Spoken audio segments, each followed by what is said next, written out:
Now, let's look at the method. There are two methods of doing this. I will point out one here. The first method is go on the basis of time. Okay. So, your description will have three sections: your introduction, your description and your conclusion. For example, your introduction. Finish your introduction in one sentence and in not more than 5 seconds. So, introduction, maybe it can have 10 words, finish off the 10 words in 5 seconds. Then description.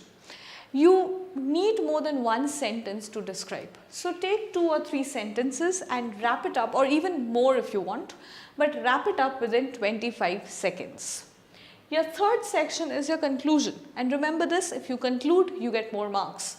So, in your conclusion, talk one sentence within 5 seconds. So, all of this covers up to 35 seconds.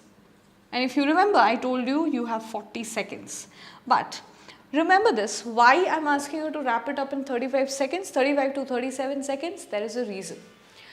Why? Because, as I said, PT scorecard clearly mentions that if you conclude this task, you get more marks. So, you definitely do not want to stretch up till the 38th second and then have 2 seconds for your conclusion, and then you do not end the sentence and it goes. Okay?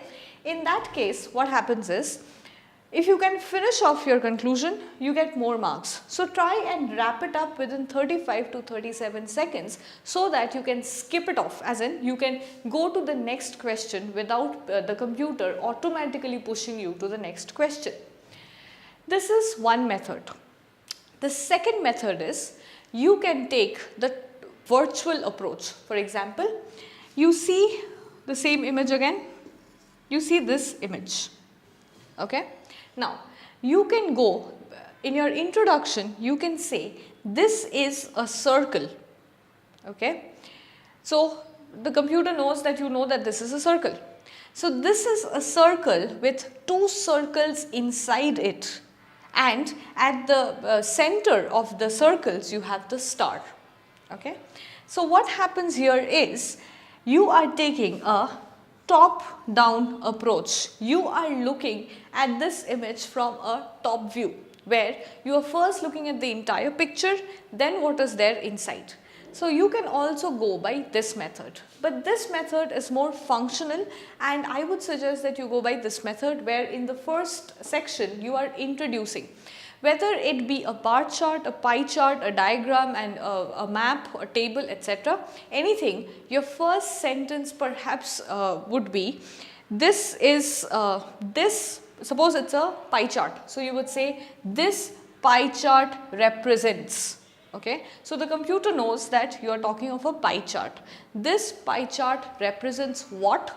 That you have to give in your description. So, this pie chart represents the distribution of water consumption throughout the year of 2002 in the state of Madhya Pradesh, for example. So, here you have your entire introduction. Then, coming to the descriptions, where you will have to give the data that you see, data or no data, you have to describe what you see. And finally, the conclusion. Now, conclusion can be in your own. When I say conclusion, what I mean is, do not add anything, do not try and infer. Do you understand what I am saying? Do not try to look or read in between the lines and infer anything. Just conclude what you see, that's about it.